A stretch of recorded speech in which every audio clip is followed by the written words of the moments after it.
All right, here we go. So here's the article. This is from Bounding Into Comics. Now, let's see. Full disclosure. I like Bounding Into Comics. They're good people. I've talked to them in DMs several times. I like their content. I like their coverage. I'm not the biggest fan of this coverage because I think they come down a little biased on this one, a little bit weird, but let's check it out. You guys make up your own decision. But I'm going to be upfront with my opinions on everything in this one. So here we go. We have a picture of Matt Walsh looking like Matt Walsh always does. A picture of Jeremy Hambley looking lost and confused. Matt Walsh triggers Jeremy the Quartering Hambley with Christian teaching about moderation and discipline in regard to video games. Okay, let's just analyze that headline for a minute. Somebody, somewhere, tell me about the Christian teaching of moderation and discipline in regards to video games. I'll wait for your Bible citation on that one.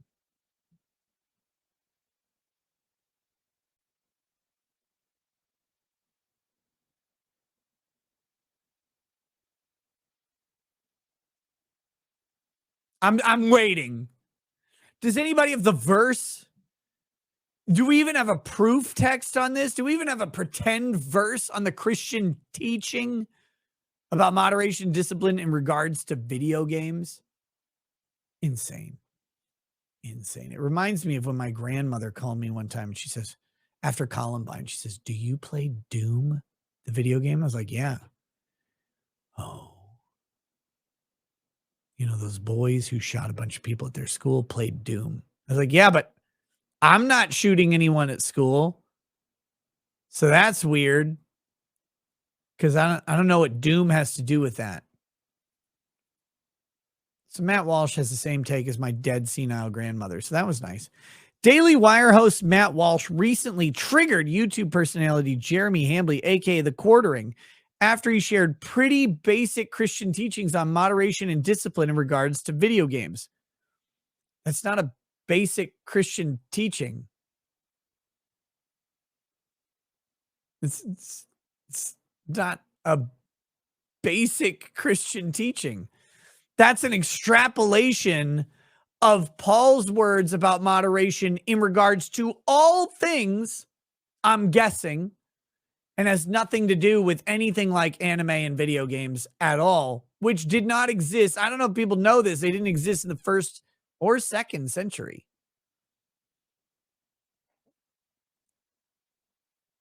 Here we go.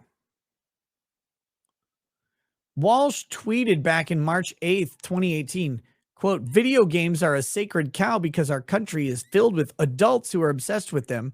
That's why we all pretend insanely that there's nothing wrong with or disturbing about a child spending all day killing people in a virtual world." Let me just say it. We're not pretending, Matt. There is literally nothing insane about a child spending all day in fantasy of any kind. Children have spent all day in fantasy throughout all of history, be it through pictographs on caveman walls, be it through written literature, which, by the way, the written word was derided as demonic and devilic as well, because it led people to strange ideas away from the oral teachings of the church. And we know what the oral teachings of the church ended up being, and that was involving altar boys over and over again in exchange for a pack of Skittles. But let's not digress too fucking far about what oral teachings of the church there were in conflict with the fucking literary world. But escapism, fantasy, metaphor, allegory have existed forever. And children spending time in there is not a big deal. And The Lion, the Witch, and the Wardrobe, an overtly Christian writing, has all sorts of Christians killing a bunch of other things for all sorts of reasons. Fucking hell. What a fucking idiot. That's why we all... So here's this tweet from 2018. Back in October, Walsh also was asked in an all-access Q&A session what his thoughts on anime were. He answered, quote, "I think it's all satanic. This is, again, a retarded take. At worst, anime is gay. At worst, anime is gay, generally speaking. Satanic? I have no argument for why it's satanic, retarded point. It just seems that way to me, retarded point. All anime to me seems weird, retarded point. Just bizarre, retarded point. Creepy, retarded point. And in general, I don't think that adults, whether it's anime or any other kind of cartoon, with rare exception, adults should not be watching cartoons in general, I would say. Retarded point. This is the fucking dumbest string of sentences Matt Walsh could say.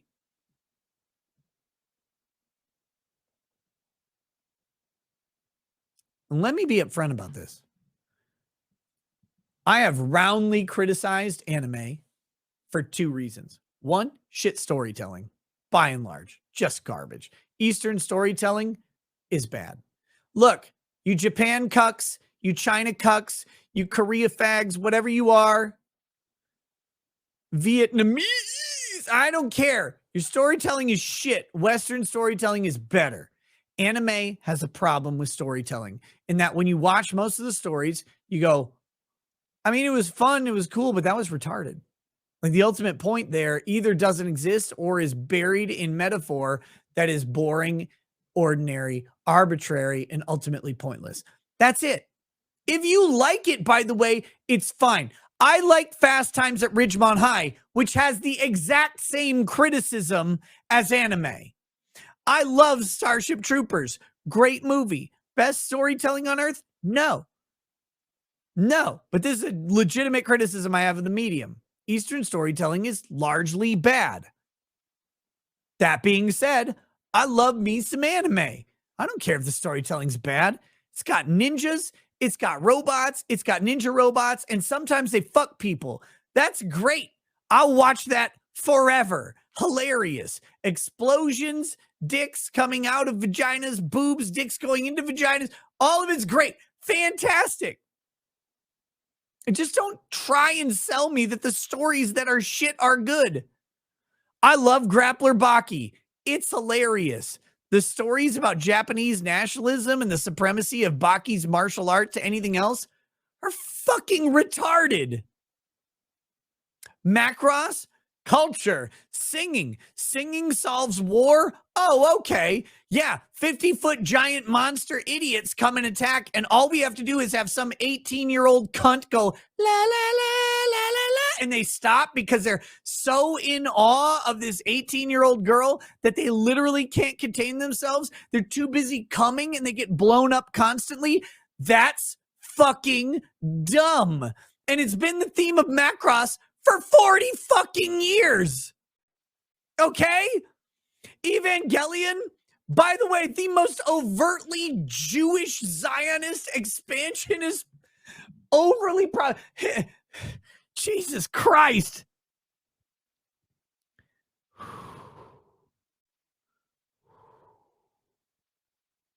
The Hall of Rahuvel is empty and needs to be filled with the new Adam. Because the second coming of Christ would be Christian, but the second coming of Adam would be very, very Jewish. It is the most Jewish space yarmulke conspiracy I've ever seen.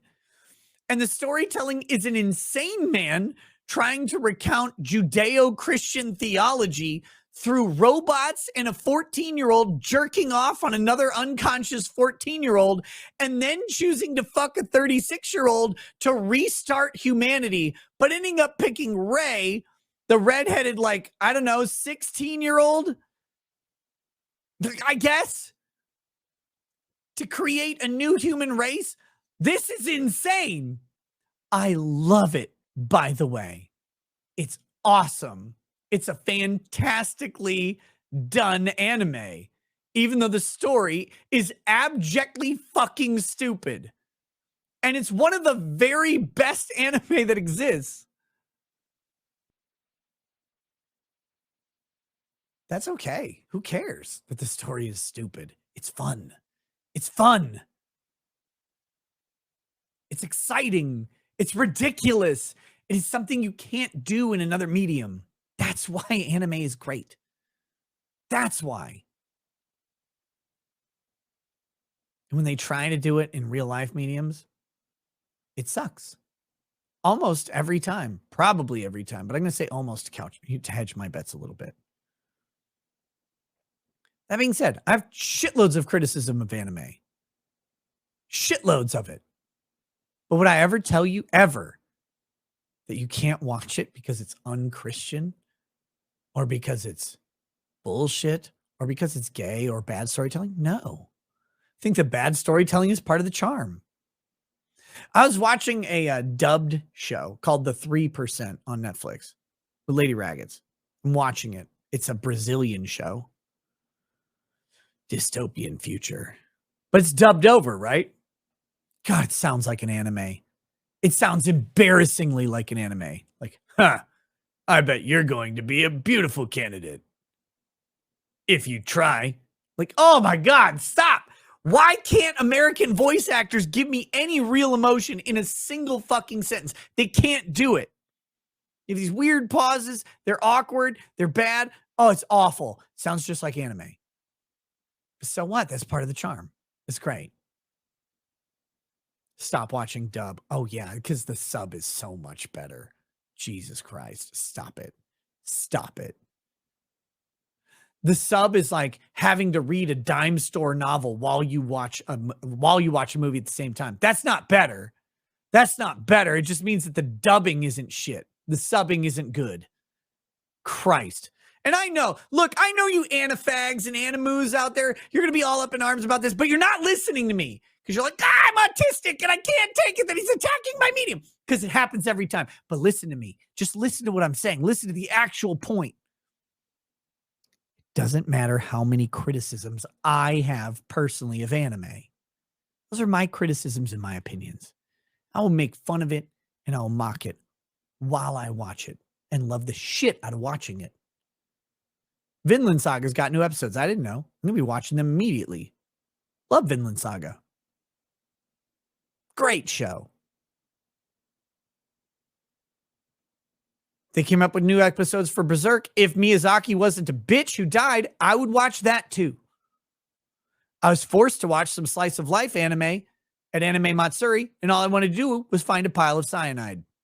But that's me. I don't like that. Ninjas, robots, or ninja robots. That's what I want. Ninjas is flexible, right? Like Berserk, he's not a ninja, but he's kind of a ninja. Don't worry about my criticisms of anime. My criticisms are mine. They're for me to bitch about and make jokes about. That's it. How does that affect you? It doesn't. You just get to disagree. Cool. That's how life works. I'll never tell you not to watch it. I'll never tell you that you're evil for watching it or that you're somehow poisoning yourself or children. So you could be consuming better stories in other ways, but I don't care you consume stories. The fuck does it matter to me? Like if you want to eat Dairy Queen versus eating Haagen-Dazs, go ahead. I don't care. It's not on me. It's on you. You like what you like. I like what I like. It's great.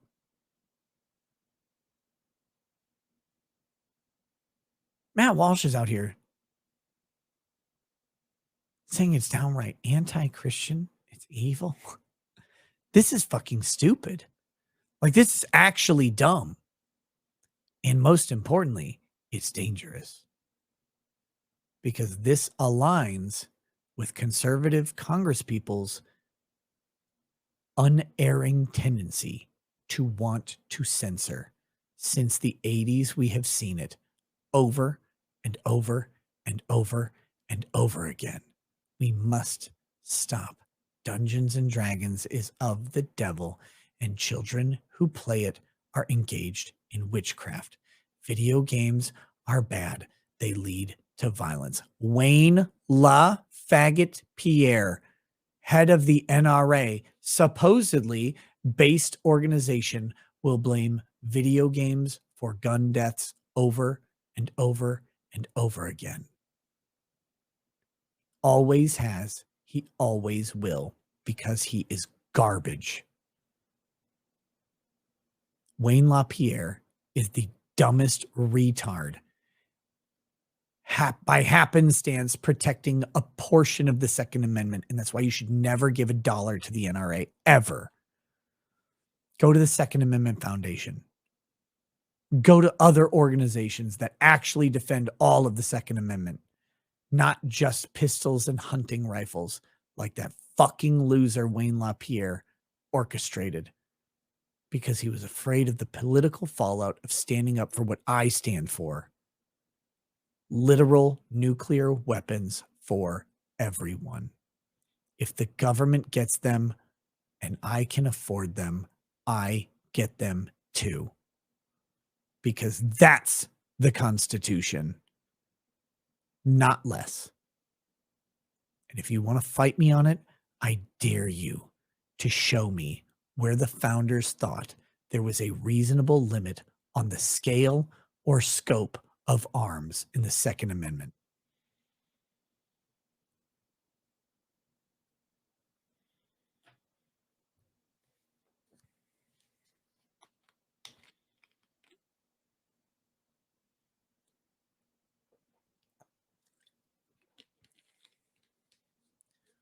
You tell me where Wayne LaPierre gets his position on only protecting some guns for hunting purposes and self-defense only. You show me a LaPierre and I'll show you a pussy. Here we go. Here's let's get into this if we can. Daily Wire host on anime. Here's the let's watch.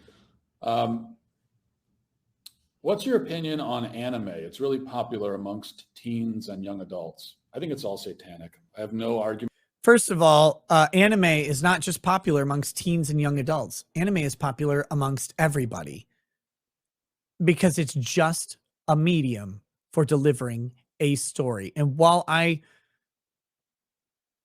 tongue-in-cheek criticize the stories as bad, it's just a medium for delivering a story.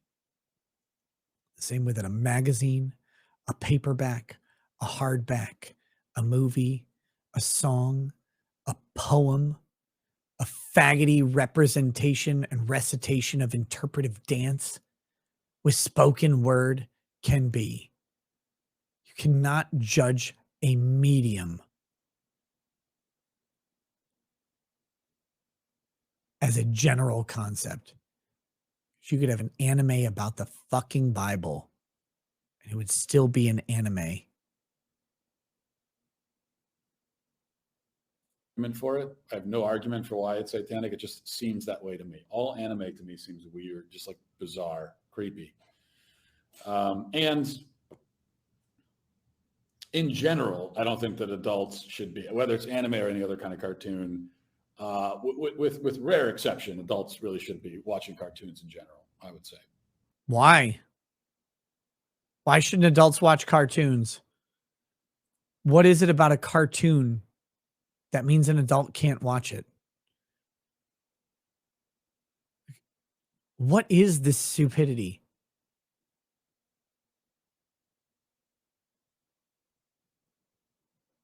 Now, again, another criticism I've had recently of anime coincides with another topic I talk about from time to time, which is relationships, particularly men courting women and how men act both online and in person. If you're a man who is trying to attract a woman, and that's a big if, because maybe you're not. Maybe you're like, I'm good by myself. Cool. Maybe you're like, if she likes me, she'll come to me. Cool. Great. But if you're like, I really want a companion, I'm getting a little older, I'm kind of scared of this, I don't know why women aren't talking to me.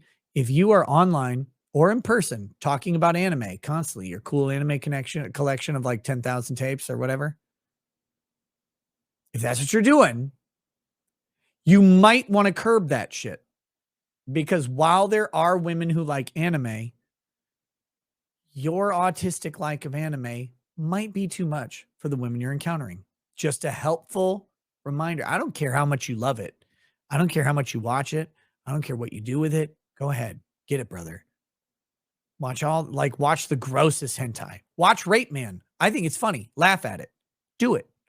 Watch the worst stuff on the planet. I don't care. But if you're out in public and you're online and you're in chat rooms talking about anime constantly, and you wonder why women stop talking to you or they're like weirded out by you, there might be a reason. It just might.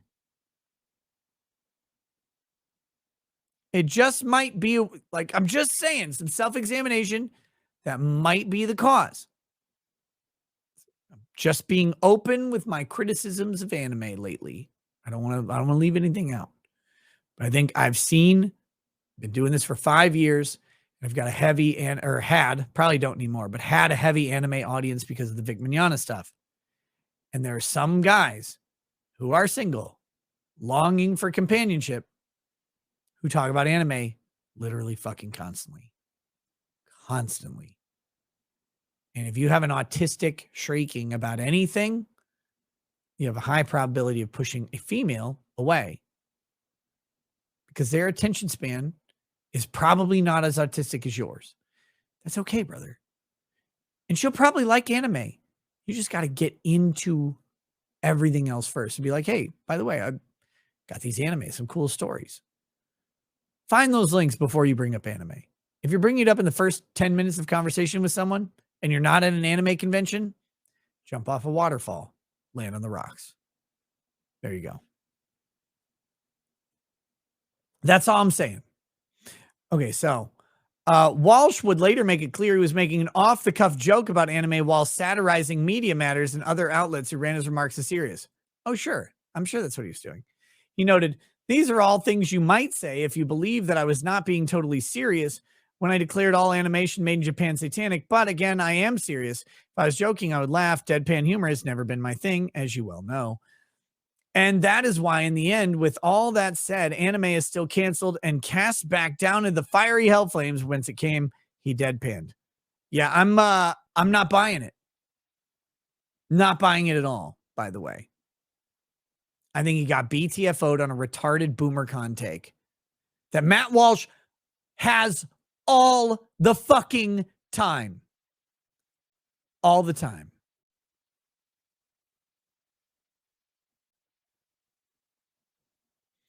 Hambly took issue with Walsh's opinions, writing on Twitter, the right's weird obsession with disavowing video games, anime, and social media is why they will never appear to most of Gen Z. The base is literally dying off. Most of the voices in the community are actively refusing recruits. This is correct.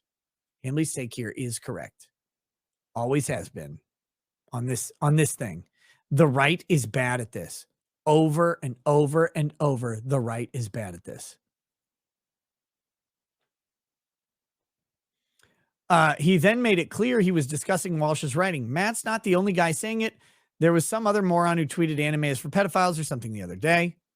Walsh would respond to Hambly's criticism where he further detailed his position on video games. Walsh said, there are few points that matter, I think, but you won't be able to hear them if you insist absolutely that no statements even vaguely critical of video games can ever be uttered in your presence. If video games are a religion for you, then there's not much I can say to get through to you. But for everybody else, here's what it boils down to, Walsh continued. There's obviously nothing inherently wrong with video games as a medium. It's just another form of screen-based entertainment. Great. Cool. Walsh went on to point out the two things we have to take into consideration with screen-based entertainment of all kinds are, one, the messages embedded in the content, and two, the amount of time spent on the content. While explaining how powerful screens are at messaging to people and influencing them, Walsh points out, go to any school and you'll find a building full of kids whose values, beliefs, priorities, tastes have been nearly completely determined by the content they spend their days ingesting through the screen. This is a generalization that is incorrect. This is a generalization that is not true, by the way. This is to say that, well, all kids' values, beliefs, priorities, and tastes have been nearly completely determined by content they ingest through a screen. How can you make that determination? How can you do that? I'll tell you what, my kids spend tons of time on screens. Tons of it. Way more than I was able to because screens are more available, more prolific, more useful. But you know what? Their values are more heavily based on what Lady Rackets and I teach them, what the Bible teaches them, than anything I've seen them see on a screen. Like if their values about Roblox and Minecraft are pretty influenced by the Minecraft and Roblox influencers, sure. Their values about homosexuality, about transgenderism, about sin, about personal accountability, they reflect the church. They reflect their moral upbringing from actual people who have influence in their lives. And I only know that because I talked to them about it. And it's pretty interesting to hear their opinions. It's really interesting to talk to kids who are teenagers in this time. Honestly. And guys, I am not as far as like my kids' learning goes, I'm not like a confrontational or overbearing teacher or inquisitor. I like seeing where they are, not demanding they be a certain place. And finding out where they are is hilarious because probably more based than me in most topics. That definitely doesn't come from YouTube. This is insane. This is literally an insane proposition, unsubstantiable by anyone. Where's the research behind this? Oh, it all comes from the screens. How do you know how much screens they're using? How do you know how much influence they're getting from the screens, not from their parents, from their teachers? Really, you're going to say in schools that they're influenced by their screens and not by the woke ideology that's being foisted upon them?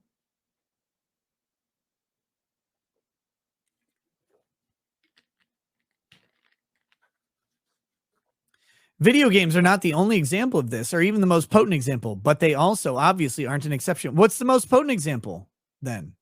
What is it?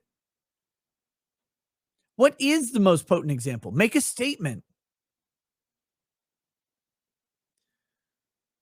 Walsh isn't the only one to make this argument. The Walt Disney Company CEOs Bob Chapek and Bob Iger have also made this argument in response to a Florida bill that is now law banning the teaching of gender identity and sexual orientation to students in kindergarten through the third grade. Chapek informed Disney employees they would work around the bill through the content they create. Okay, so wait, Walsh is aligned with Chapek and Iger? Not the best position I would want to be in. He said, quote, because this struggle is much bigger than any one bill in any one state, I believe the best way for our company to bring about lasting changes through the inspiring content we produce, the welcoming culture we create, and the diverse community organizations we support. Okay, this is such a weird thing for Bounding Into Comics to write. Because Bounding Into Comics is justifying Matt Walsh's position by saying that he aligns with Disney, who Bounding Into Comics would typically disagree with the position of. However, let me be very clear. Disney's position is the correct one here. Anyone gets to make content that they believe to be correct and try and peddle it to whoever they want. The consumer response is to not consume if you disagree. But what the fuck is going on with this? This is a very strange point that they're trying to make here. So he agrees with Disney, but they're trying to frame it as Disney being the bad guy trying to sell transgenderism or whatever through content, right? Like that's what Bounding Into Comics is trying to do. And for the record, I've talked to Bounding Into Comics in DMs. I like them. They're great. I love their content. I think they're a fantastic organization. I have no problem with them. I just think on this one, they're a little bit weird. I think they're very weird. Quote, there's a reason content is at the top of this list. For nearly a century, our company's stories of open minds, inspired dreams, shown the world both as it is and how we wish it could be. And now more than ever before, represent the incredible diversity of our society. We are telling important stories, raising voices, and I believe changing hearts and minds. He added, okay, fine. He later noted, I firmly believe that our ability to tell such stories and have them received with open eyes, ears, and hearts would be diminished if our company were to become political football in any debate. Yeah, I think so too. Now, Disney is making themselves a political football, right? They're doing that. That's on them. But the statement here is true. Quote, powerful content that changes hearts and minds only springs from inclusive cultures. That's not true, actually. Just ask the Nazis. Which not only attract and retain the best and most diverse talent, Diverse talent. See, this is a bad statement from Disney. The best and most diverse talent do not necessarily go hand in hand, but also give those employees the freedom to bring forth ideas that reflect their lives and experiences. We must work together to ensure Disney always remains such a place. This is also not true. Employees who have the quote unquote white cisgender experience are not included in this, and they're not encouraged. But that being said, like, this is just his opinion. That's fine. That's what Chapek says. And again, the people's solution to this is just not buy Disney products, which is perfectly fine. Bob Iger would echo these comments when he returned to the role of CEO. When asked about the Florida law, Iger told Disney employees, quote, "This company has been telling stories for 100 years, and those stories have had a meaningful positive impact on the world. And one of the reasons that they've had a meaningful positive impact is one of our core values is inclusion, acceptance, and tolerance. Don't tell Walt Disney." And we can't lose that. We just can't lose that. Here we go. Walsh would go on to criticize certain violent video games that he believes are desensitizing people to violence. He doesn't name any games, of course, because Walsh tends to speak in generalities, right? Like, we've seen that demonstrated through this entire conversation.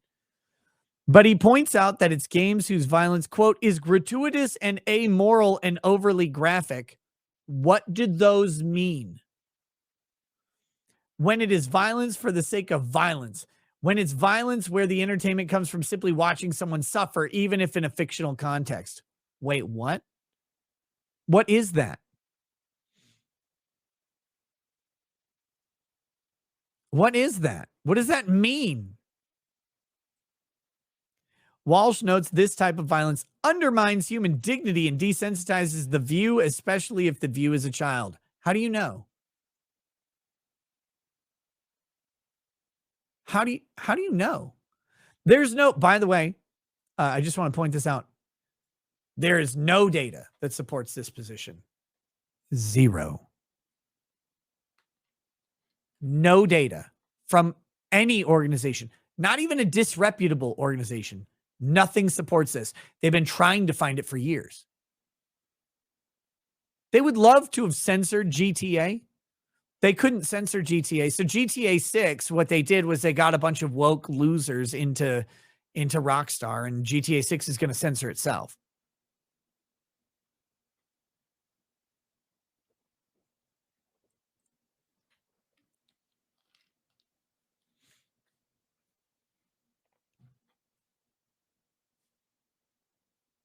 This is a stupid opinion, not based on anything. No evidence supports this.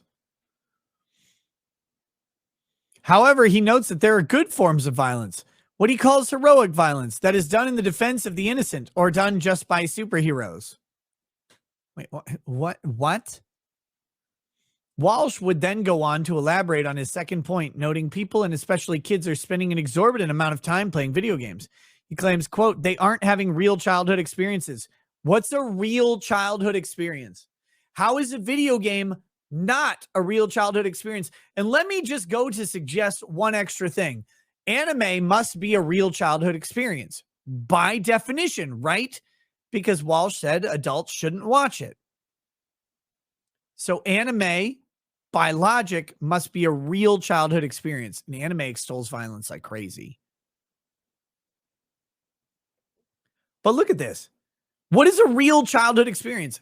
Video games. I played video games a ton as a child. I don't have as much time as an adult. I wish I did. It'd be fucking great. Just sit around playing video games all day. It would be so cool. I wish I was smart enough to be a video game streamer rather than the law streamer.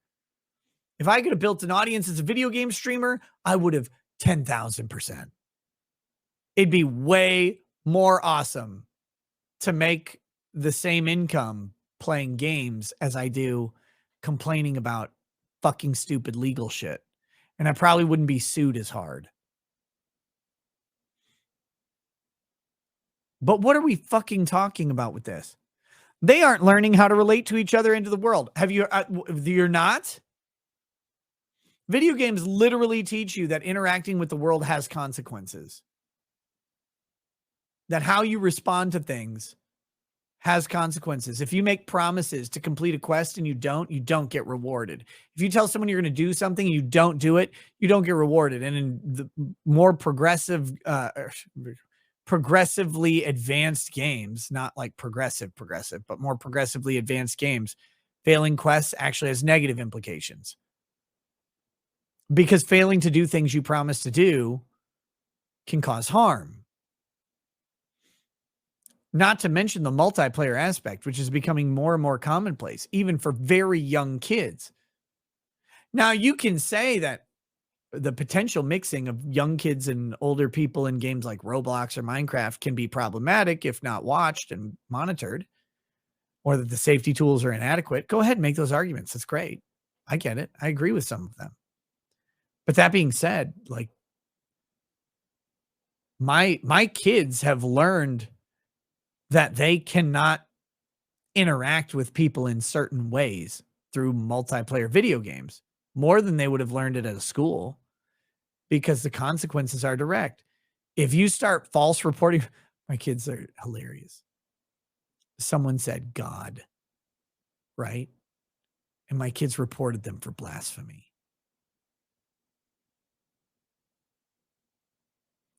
That's a tear of pride, ladies and gentlemen. My kids reported someone for blasphemy for saying God. And I had to teach them that you can't go reporting people for speech that you don't like. You can't do that. And the reporting people for things like that, I believe, got them blocked from various servers. They're hilarious, but they had to learn. You can't do that shit. They've learned that you can't cheat. That if people find out that you cheat, you like, oh, I can find this cool way around this requirement. Oh, nope, sorry. If you cheat, you get banned. You get banned from servers, right? They learned about hacking. They quickly learned that hacking's not allowed. Great. They're not having real childhood experiences. They aren't learning how to relate to each other in the world. Are you fucking kidding me? What are you talking about? These games directly teach children specifically that more and more each day. The newer the game, the more likely it is to teach both of those things.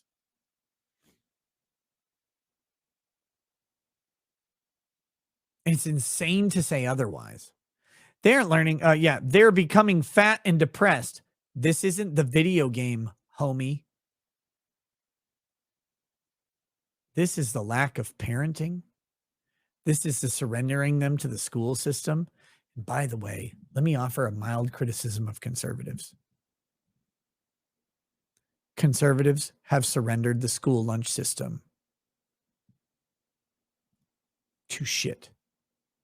Conservatives have sold the school lunch system up fucking river to consistently deliver the shittiest food to kids every day. The worst food you can imagine. Conservatives have been 100% on board with this. I've never seen them fight against school lunches in America. The worst fucking food I've ever seen. Just fat, just fried fat, or just baked fat that you wish was fried because it would somehow taste better. It'd be just as bad for you. That was Mike Obama, you dolt? No, dude, it was well before Obama. The food when I was in school was way, way terrible. Always fucking terrible. The Republicans have never fought against bad food in schools. You think I'm talking about school lunches post 2008? Homie, I graduated in 2000. People were getting fat then too because they were eating the same bullshit.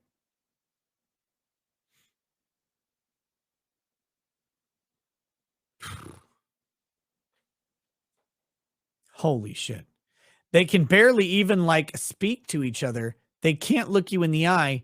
They don't stand up straight. This is not video game. Again, this isn't video games doing this. What about video games makes you unable to speak to someone in the eye? Someone tell me that. Like, show me a causal link between video games and not being able to look someone in the eye, not being able to speak, and not being able to stand up straight. This has nothing to do with video games. These are weird arguments. This is classic scapegoating.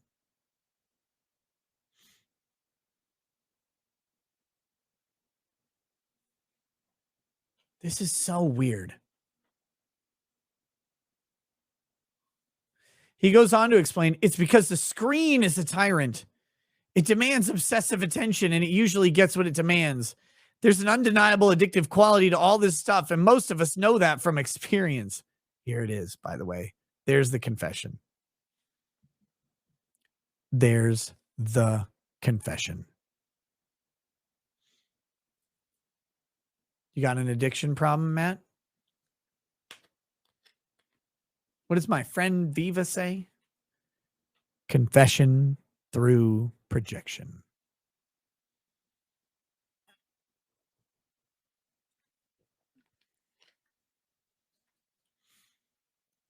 I got addicted to screens. Therefore, everybody got addicted to screens.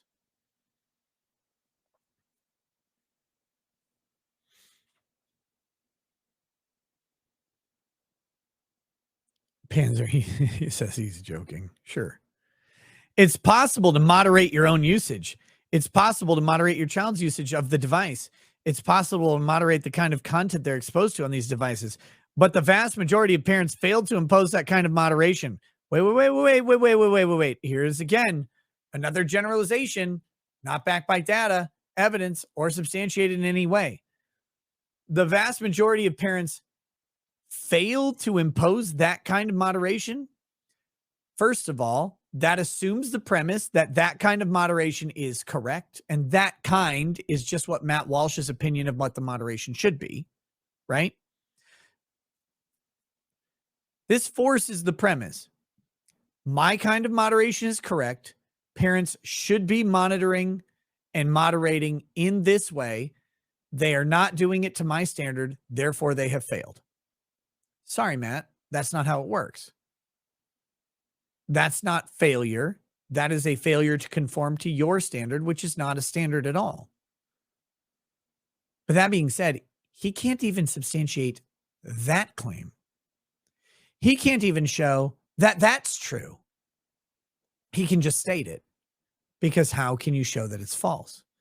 It's a non-falsifiable position and therefore useless.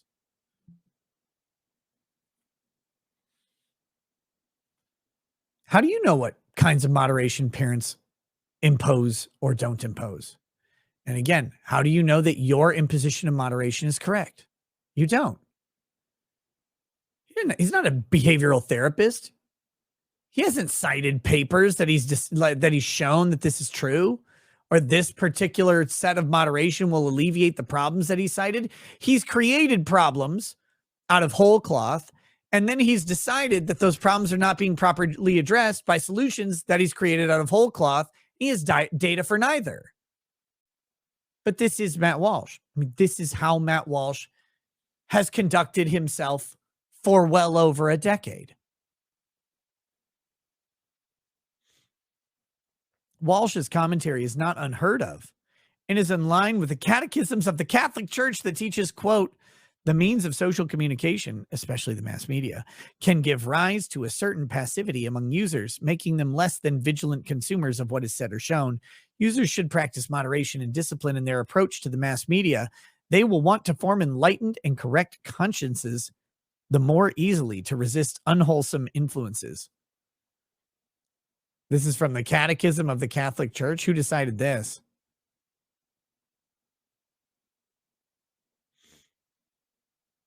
Here we go. We've got this one. It is necessary that all members of the society meet the demands of justice and charity in this domain. They should help through the means of social communication in the formation and diffusion of sound public opinion. Solidarity is a consequence of genuine and right communication and the free circulation of ideas that further knowledge and respect for others. So here's this one. This is the one that we just read. By the very nature of their profession, journalists have an obligation to serve the truth and not offend against charity. In disseminating information, they should strive to respect with equal care the nature of the facts and the limits of critical judgment concerning individuals. they should not stoop to defamation.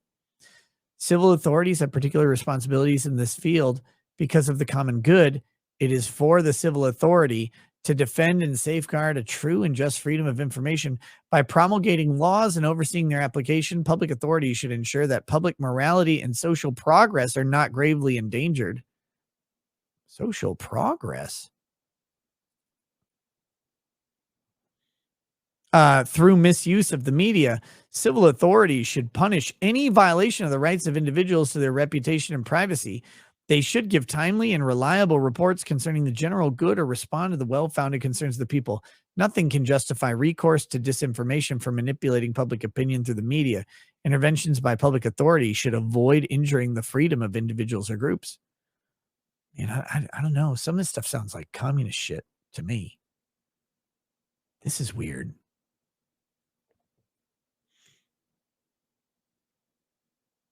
Okay, anyway.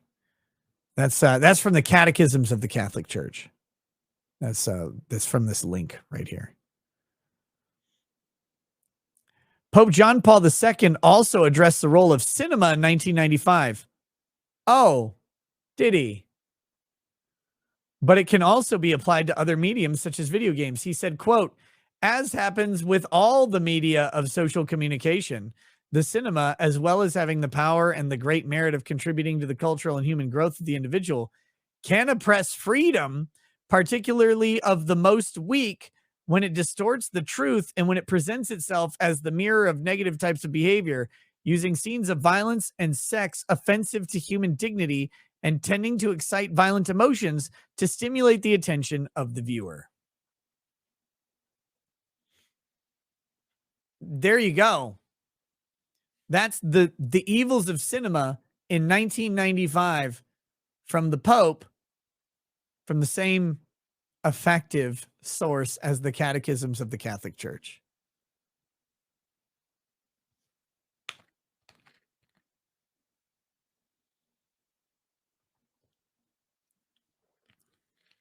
Cinema. By the way, the exploration of the human condition, even through negative types of behavior, in literature, in poetry, in spoken word recitation, in gonzo nonfiction, in whatever you want, has been a way for humans to explore human condition in safety, in security, through metaphor, through allegory, and through literary devices for thousands of years. For thousands of years. Think of the Iliad. Think of the Odyssey. These explore themes of sexual and physical depravity in ways that have, for centuries, enriched the human condition, despite their mirror of negative types of behavior. This is cataclysmic bullshittery from the Pope, from the Catholic Church, and from the Catechisms of the Catholic Church. The same way it has always fucking been. The reactionary commentary on new mediums of literary advancement have consistently played out amongst the church, going back to the literal written word. Literacy itself was a threat to the church's authority and the moral goodness of society. And I mean, if you want to make the argument that us all being illiterate and getting all edicts from the literate priest class delivering to us the truth of the Bible is a good thing, go ahead. I will not stop you from believing that. But I have never believed that being subservient to a religion is particularly better than being subservient to a government. And when I mean subservient, I mean without the freedom, opportunity, or capacity to explore a contradictory idea in a challenge to my own faith. And that is consistently what we have seen from the church. And I am a Christian. I have been my entire life. And though I have been angry with God, and though I have had questions of faith, I have never wavered in those things, only strengthening after periods of weakness. But that being said, I am not blind to the failures and inadequacies of the church in regards to social commentary and social construct that have existed forever. They're no different now. They just take different forms. It's crazy. It's fucking crazy to see it repeated every couple decades by the same fucking retards. He continued, the attitude of those who irresponsibly bring about degrading imitative behavior, whose harmful effects can be read about each day in the pages of the newspapers, cannot be defined as free artistic expression. Wait, what?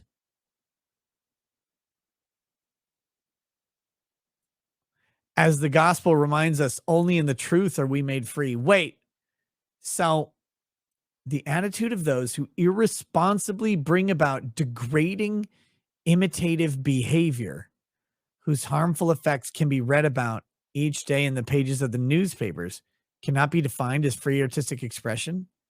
What does this mean?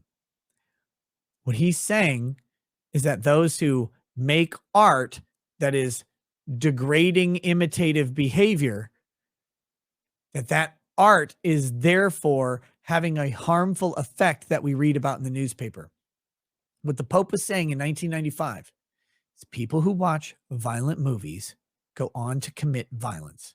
That's what he's saying. Make no mistake. I'm translating for you. People who watch violent movies, violent cinema, are going to commit they go to commit violence, and we read about that violence in the newspapers every day. And those people who show us violent cinema, that cannot be defined as free artistic expression. Again, an insane proposition from a reactionary religious leader. This is insane. And this should not be limited, by the way, to the church of the Catholic Church. It is not. Protestant churches are just as guilty as Catholic churches. The only difference is that Protestant churches lack the central authority, typically, unless you're Episcopalian or whatever, lack any central authority that the Pope of the Catholic Church has, or the bishops or whatever, right? They don't have the hierarchy to enforce this stuff and to speak with, that sort of given authority. As the gospel reminds us, only in the truth are we made free. This commentary from Walsh that is clearly aligned with Christian teaching triggered Hambly, who immediately lied that he did not mention Walsh. Hambly wrote, "Wild take, Matt. I am not conservative, nor have I ever claimed to be recruiting for them. Comparing our numbers is weird. You were not mentioned in this tweet. It was about the right. That's why I didn't say Matt Walsh. Seems kind of sensitive and pointless infighting." So wait, how did he lie and say that it wasn't about Walsh? Did I miss something here? Where did Hambly say it was about Walsh? Here, I guess in his subsequent tweet, he says Matt's not the only guy saying it. There's some other moron who tweeted anime is for pedophiles or something the other day. So I guess by doing this one, he calls out Walsh. And so therefore this one was calling out Walsh. Okay, I got it, I guess. I'm not going to argue with that one. I think that's a fair cop on bounding into comics. And I think maybe Quartering might be equivocating here. That's why I didn't say Matt Walsh. That was in his follow-up tweet. But Quartering's correct here that he didn't say that here, but he does say it in the follow-up tweet. As shown above, Hambly did indeed refer to Walsh in a subsequent tweet immediately following this one. I mean, again, two sides of the same coin here. I think both of them are being dishonest. Bounding into Comics is saying he's talking about Walsh here. No, Matt Walsh is saying he's talking about Walsh here. And then they're also having to say it was a subsequent tweet. So it's kind of weird, but okay. Nevertheless, he went on, "I'm not interested in infighting, but I am allowed to respond to this nonsense. Best of luck, Matt. Daily Wire is doing great things. Nobody is questioning that. I am. Over here, I'm questioning it. But this feels like a stretch. It feels like a stretch. And Jeremy would know what a stretch feels like. That man doesn't look like he's stretched in about 250 years. So he would know if it feels like a stretch. Catching himself in his own lie, he then corrected, okay, it's fair to point out it's not technically infighting, but we do fight for about 85% of the same things in adjacent fighting. So this is now a lie. I think, again, I think Bounding into Comics is being a little disingenuous here.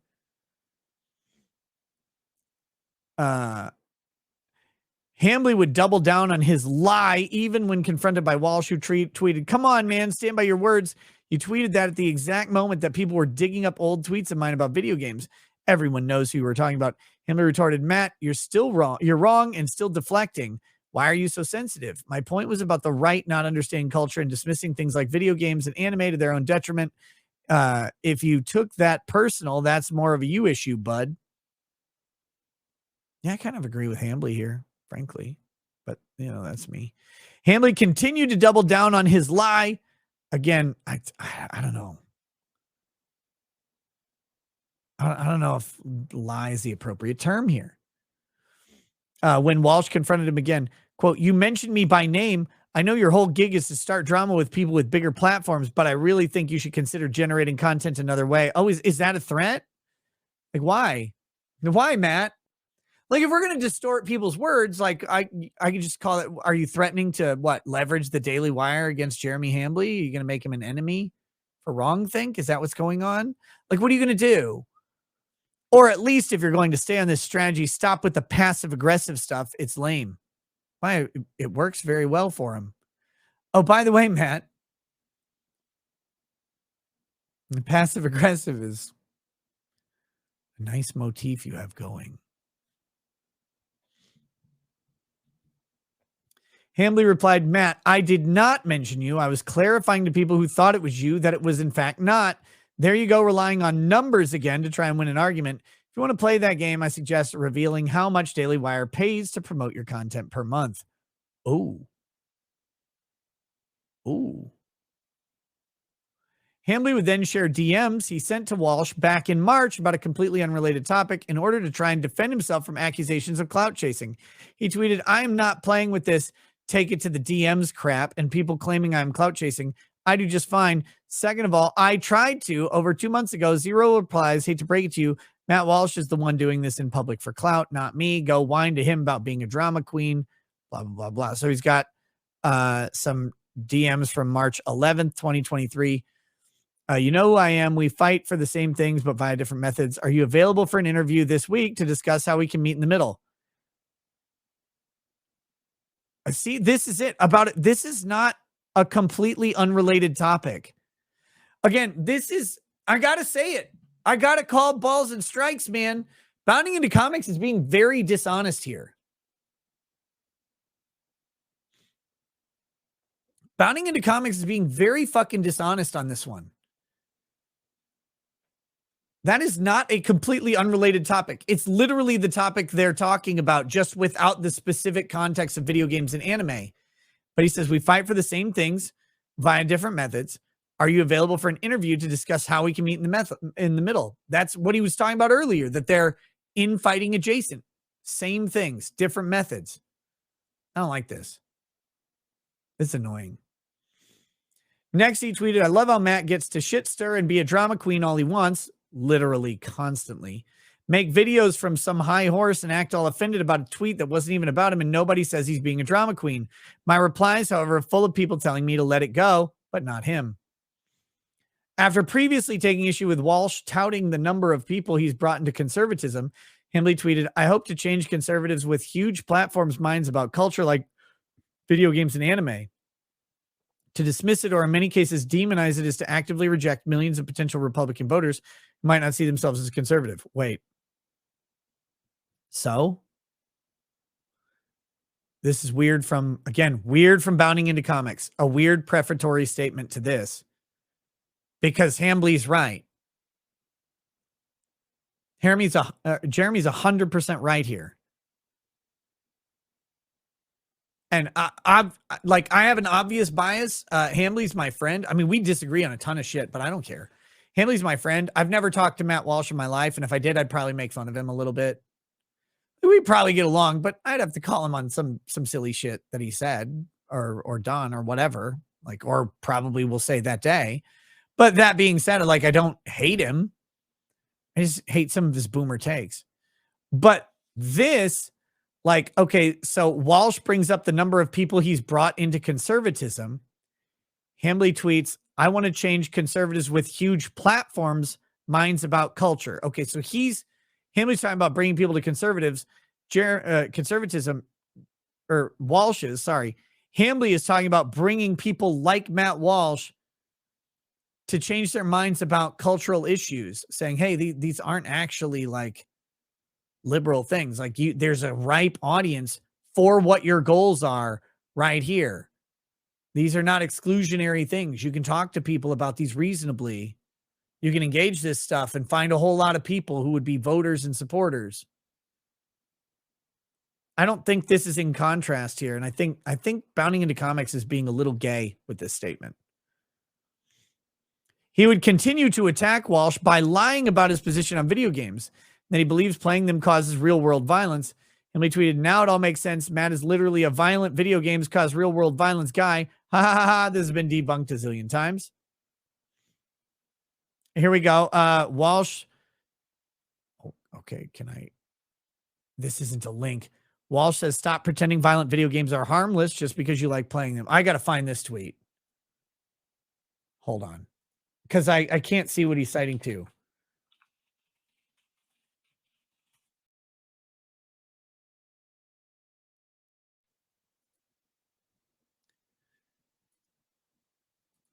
All right, here we go. Here's the Matt Walsh blog from the Daily Wire from March 9th, 2018. Oh God, this is gonna be fucking 10,000 words of shit. But okay. President Trump held a meeting on Thursday to discuss violence in video games. It's been said that he blames mass shootings on video games, but that's not actually his position. That's not anyone's position. Nobody thinks that a child plays a violent video game would automatically go out and kill real people. Nobody thinks that video games are the only factor contributing to the problem.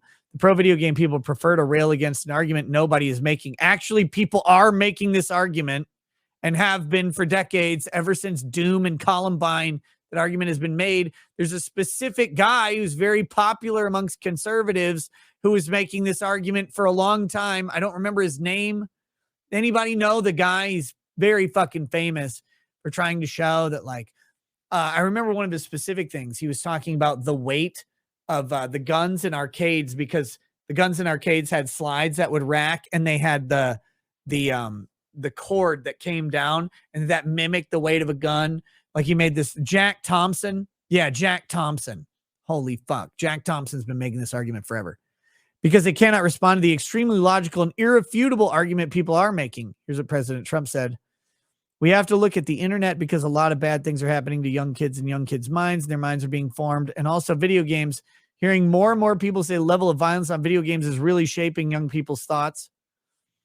Shaping young people's thoughts, forming their minds. Yes, of course it has that effect. Of course a child is influenced by the images and ideas and sounds and messages that bombard his brain. Of course it isn't healthy for a child or anyone else to spend hours a day playing any sort of video game, least of all violent video games. Why not? Why is that of course? Yet again, here we have, God, this is why every time someone brings up Matt Walsh to me, my eyes roll so hard that I lose an erection. You can cite the studies proving that violent video games don't contribute to violence in kids. I can cite the studies proving they do. Oh, can you? Wait, I thought that wasn't your argument. And we can go round and round. What study is this? This will be interesting.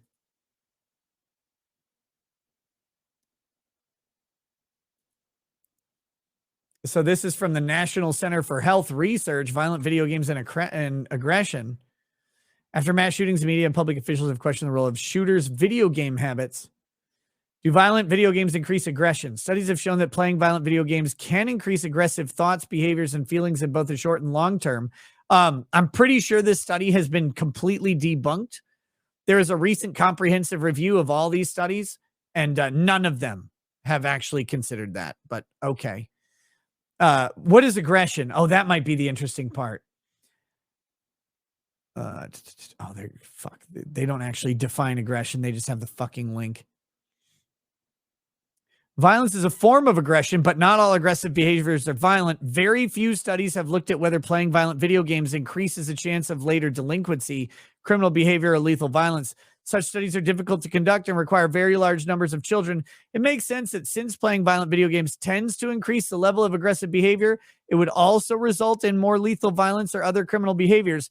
But there is no clear evidence to support that assumption. I'm sorry, Matt. Are you proving that it does? What did he say? You can cite the studies proving that violent video games don't contribute to violence in kids. I can cite the studies proving that they do. But right here, the line on do they increase violence, no clear evidence to support that assumption.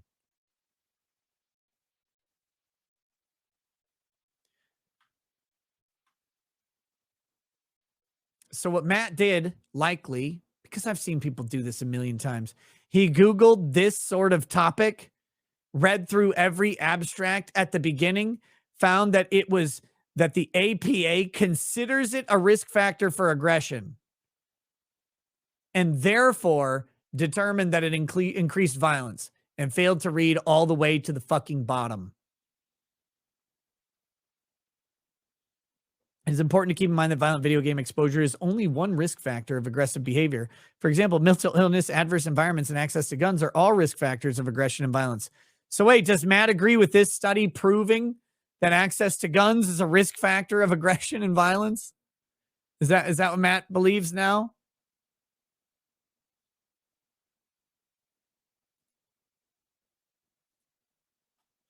And we can go round and round throwing studies at each other until it finally dawns on us that maybe some things can't really be proven or disproved with a study.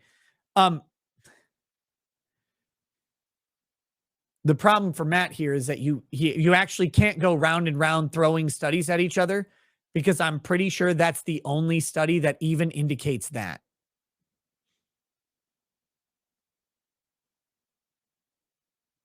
So you can't spend all day throwing studies. There are only 82 total studies on the subject.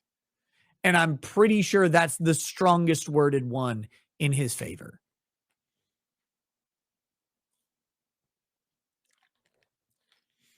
Maybe some things are far too complex and buried far too deeply in the human mind to be quantified and categorized by a guy with a lab coat and a clipboard. Oh, are they, Matt? So Matt's now trying to make the argument without making the argument, right? Like, that's the obvious strategy next, is that he'll go, well, we can't prove it, so therefore my point stands, since it can't be proven or disproven. But why can't it be proven or disproven? And this is a fallacy that is relied on by journalists or opinion makers or commentators, is that merely because it hasn't been shown that it can't be shown. But there is a reasonable assertion or assumption that can be made in the opposite direction, that if many studies have failed to produce the result, the answer might not be that the result is unproducible. It might be that the result is the opposite of your assumption. Again, it's a fallacy of saying it hasn't been proven yet, but over and over, it's been shown to not be correct. But someday you'll get there. And if you don't, you'll just say, well, it can't be. Well, why can't it? Quantify why it's impossible. You can't just say, well, it might be too complex and buried too far deep to find. Lots of shit's really complex and buried too far deep, and we can find causal connections for it. Why is this unique? What makes this one? There may be a reason, by the way. I fucking hate these people. I hate this style of rhetoric. I hate it. I hate it. I hate it. It is dishonest. And this is the fucking gobbledygook bullshit that the Daily Wire has grifted old fag conservatives on forever. And I hate it. This is the shit why your grandparents ask you questions about the shirt you're wearing, the media you're watching, the book you're reading, the magazine, the comic book, whatever it is, the novel, the game, the tabletop game, the card game, the band you listen to.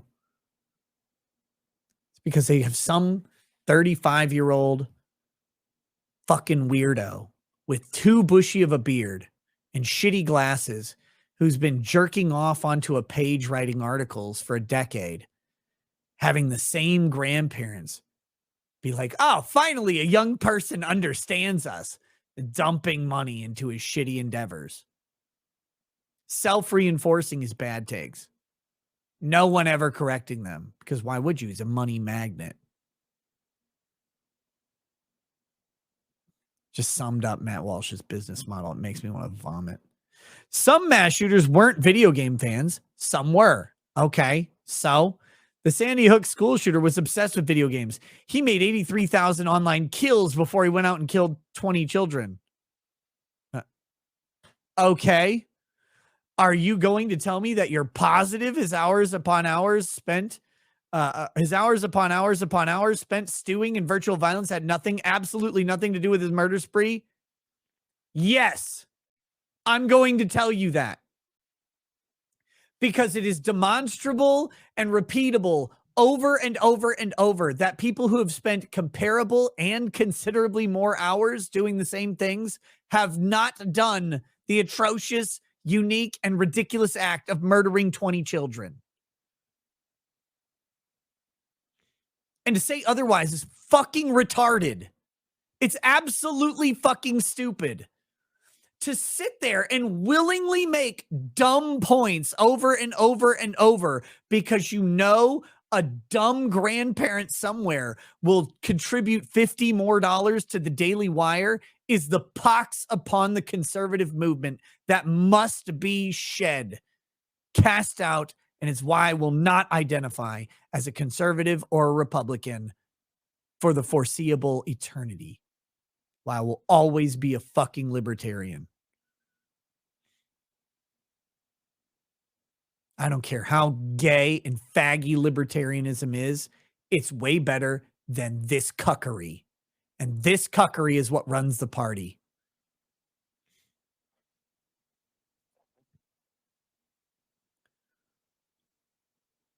And how are you going to prove that with a study? We don't have to. That's the crazy thing. Your claim is that it might, and no study can prove that it might. You bear the burden of evidence.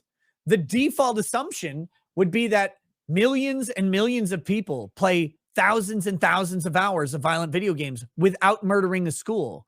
So to assert that the murderer who killed 20 children did it in part even because of video games requires the proof. For someone saying, nah, I don't believe that, doesn't require the proof, because the overwhelming consensus is that it doesn't happen. And the consensus is fact-based. Your theory is not fact-based. Your theory is emotion-based. We can show that billions of hours of violent video games don't produce school shooters on the regular. The only thing you can say is one school shooter did play a lot of video games, which might have contributed. There isn't even a fucking prayer of comparison of evidence here. And the burden of proof is entirely on Walsh, not anyone else. This burden shift is, again, dishonest and disingenuous. And I fucking hate this style of communication. I hate it. I hate it. I hate the grift. Like, grifting that I do is funny to me because, like, it's, if people want to contribute, great. Cool. This I'm going to sell you on saving civilization shit purveyed by the Daily Wire's faggot circle jerk of thinking is insane. And I get so tired of it. They get so popular from their "What is a Woman" documentaries and shit like that. That they get false exoneration for their garbage takes on everything else. A survey of some other parents and kids will tell me what was going on in the dark recesses of the Sandy Hook school shooter's mind. Again, no, you would need to survey his mind, and you can't. So you don't possess the ability to make a proof for your assertion. Perhaps we should just try to apply some common sense to this issue. Again, the enemy of Matt Walsh on this issue is common sense. Common sense would say, again, billions and billions of hours of horrific virtual violence have existed for decades with no causal link to mass shooting of children at Sandy Hook. And one tiny portion of those billions of hours, one fraction of a percent, held by one person who did this. He also used the bathroom, Matt. Does using the bathroom, does taking a shit that hurt because you ate too many peanuts cause you to shoot children at Sandy Hook? Well, I don't know. Can a study show that it didn't? Can you actually say that his painful shit from too hard of a stool didn't cause him to murder children? Can I survey other people with painful shits and determine what was going on in Adam Lanza's mind? This is retarded. Reductio ad absurdum. Any of these arguments, and they're defeated immediately in open fucking sense. But yet he calls this sense common. This is uncommon sense. Matt Walsh's entire business model is based on having uncommon sense rather than common sense.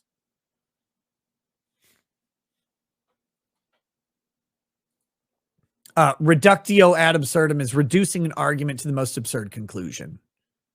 That's what it is, in case you don't know that level of Latin. Here's what common sense tells me. Oh, this will be good. A moderate video game habit, not involving graphic and violent games, will not harm a child. Wait, what? Why does common sense tell you that?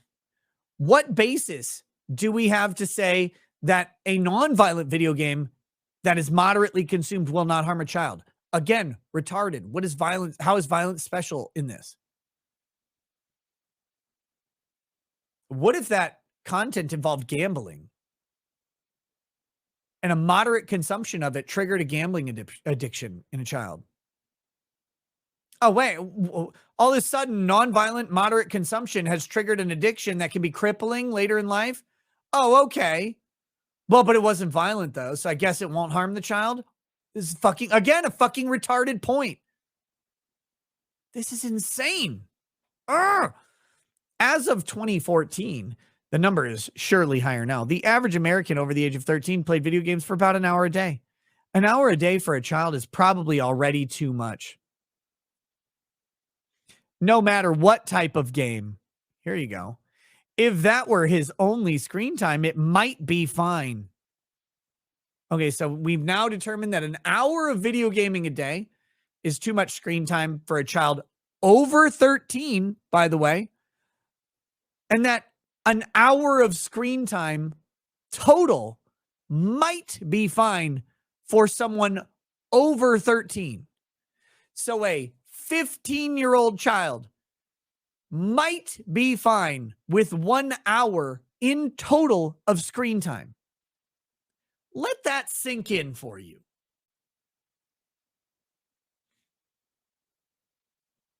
Let that sink in. That's the argument that Matt Walsh has just made, unironically here. But it's not. He's also on his computer, on his phone, watching TV. Almost half of all parents report that the TV is always on in their house. Whose kids are spending all day watching TV?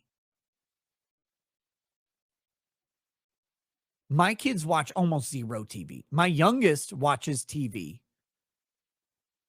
My older kids are on their computers coding, building, 3D modeling.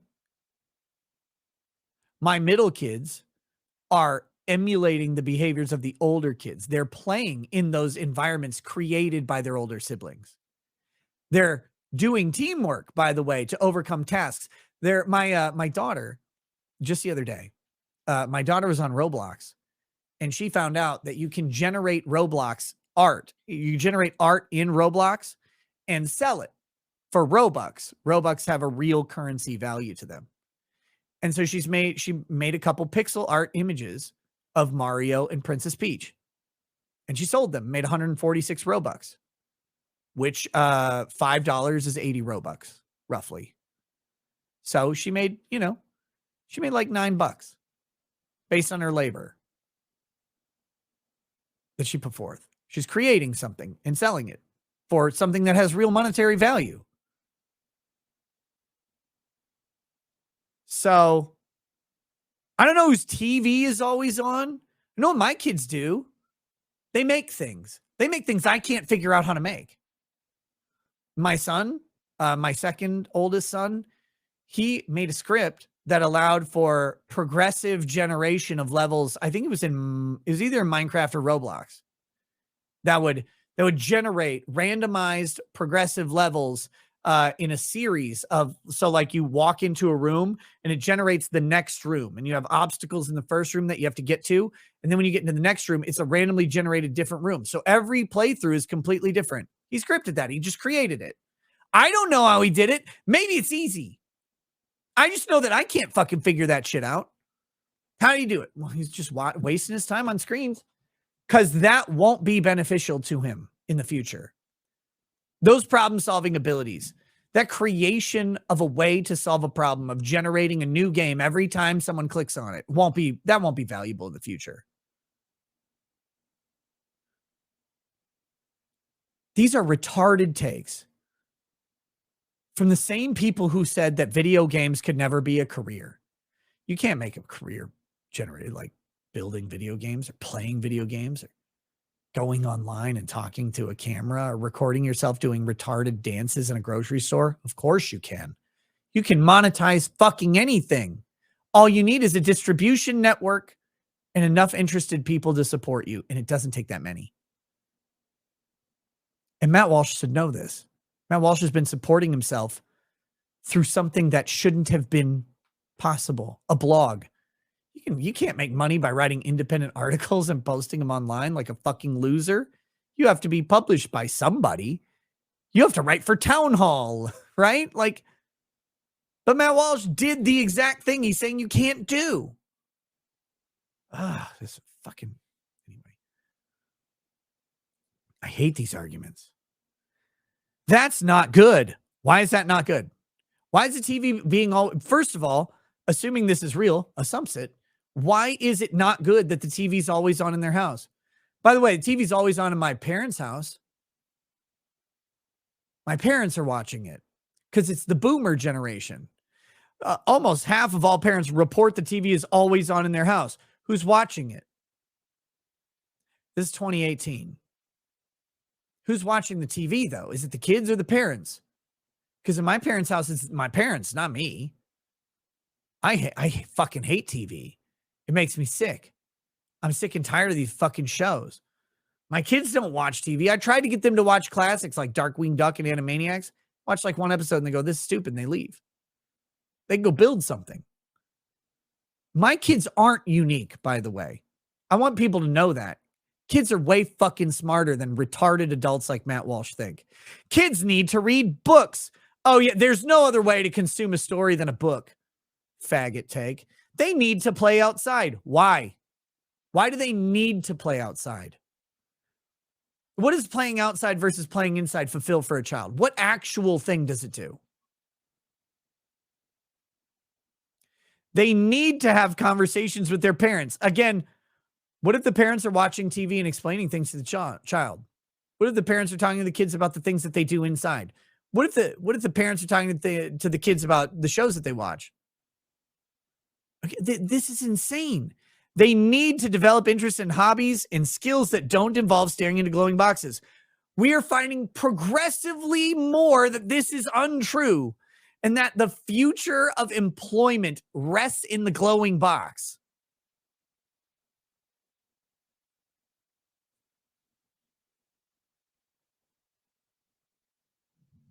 Outside is pretty important, bro, lol. Why? What about outside makes it important? What is the thing that makes outside important? How much time do you spend outside? And why is your outside time important? If you say, well, my job is outside, well, okay, cool.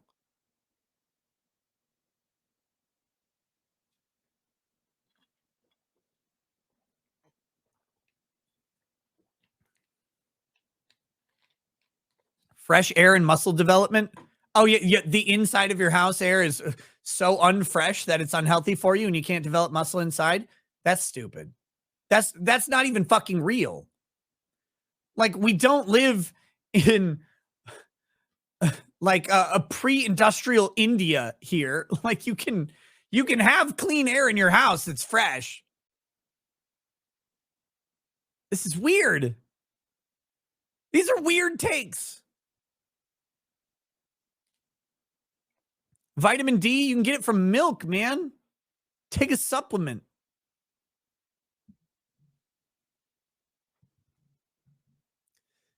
Oh my God. In the average time spent on video games, if the average time spent on video games is about an hour a day, that means a significant amount of people spend significantly more time playing them. Okay. I personally know of some kids who play video games for 2 or 3 hours a day, maybe more.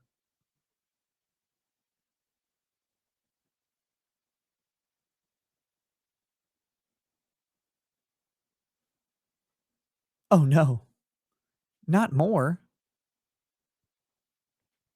No matter if the games are violent or not, that's not healthy. Show the data. Show the data.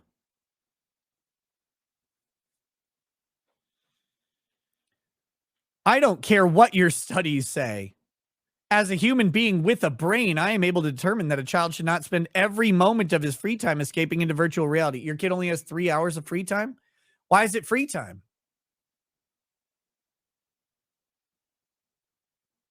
God, these are the takes that Matt Walsh is defending here. This is his justification. He posted this link to this article. He should be a human being doing human things. All this time in video game land isolates him because video games aren't human things. A child should be a human being. Well, like, human beings are different at different stages of development, age, activity, society, culture. These are the weirdest fucking takes. I don't get it. All this time in video game land isolates him. If I wanted to win the study for study competition, I'd point to the multiple studies showing a link between depression and video game usage. But I won't point to them because common sense should already confirm the link. Should it?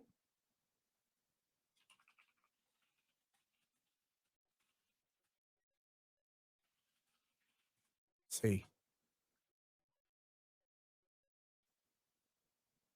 Healthy Gamer says playing too many video games can make depression worse. Those who are addicted to gaming are twice as likely to be depressed as those who do not game. Excessive gaming can lead to dopamine exhaustion, emotional suppression, and lack of motivation, among other issues. Okay. That's from healthygamer.gg. Gamequitters.com says video games and depression. Do video games cause depression? Most studies so far, however, show us that excessive gaming can lead to depression. You need to know that not all video games and gaming will lead to depression. Oh, can lead to depression. That's interesting. But they acknowledge the chicken and the egg problem. When we're trying to understand the relationship between disordered gaming and depression, one of the most important things we consider with problem gamers is the following. Did the gaming disorder come first, or did you have depression before developing the gaming disorder? Oh, well, that's a problem, isn't it? God damn it. Never mind. Let's get back to this. A person needs sunlight, human interaction, human experience, fresh air. First of all, again, video gaming precludes 0 of these things. It is depressing to live a life deprived of those things. Video gaming is not depriving you of those things. They can be deprived by any number of things. Also, again, There's big assumptions in what these things mean and how they're gotten. Can we find some sort of link between the isolation caused by a video game obsession, the depression caused by the isolation, and violence? Probably. Well, wait, probably, or can we? Can we? That would seem to make sense. Seem? At least we can say this about a boy who becomes violent after years of isolation and virtual reality. It sure didn't help. Wait, how can we say that? Or do I need a scientist to tell me that? I mean, maybe. You're going to make a definitive statement without evidence. You're just saying it sure didn't help. How do you know? What if Adam Lanza would have committed the murder 5 years earlier without video games? How can you state that he didn't do that? What about violent video games? Well, there's no reason to focus this part of the conversation only on kids. It's not good or healthy for anyone to play graphic, disturbing, or gory video games. Certainly, it won't make you a better person. Why not? And it's very hard to imagine the effect is neutral. Why? Nothing is really neutral for human beings. Nothing. Everything we do either makes us better or worse. Hours a day pretending to kill people in virtual reality must logically fall into the worst category. Must logically.